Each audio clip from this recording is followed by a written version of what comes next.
વડોદરા શહેરના સમા અભિલાષા 4 રસ્તા પાસે શિયાળ આવી પહોંચતા લોકોમાં ફફડાટ વ્યાપી ગયો છે।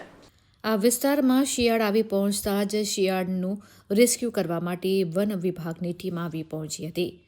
આ શિયાળ એક કોમ્પ્લેક્સની ગેલેરીમાં બેઠેલો જોવા મળતા જ શિયાળને પકડવા જતા તે રોડ ઉપર જતો રહ્યો હતો।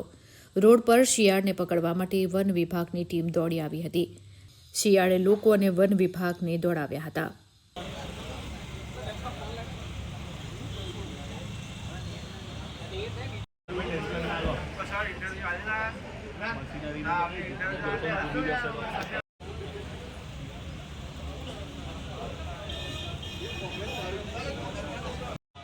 આ જે શિયાળ છે તે બેસી ગયું છે।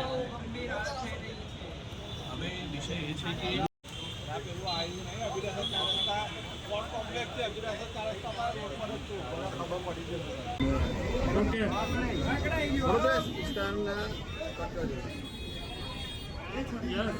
વડોદરા શહેરના સમા વિસ્તારમાં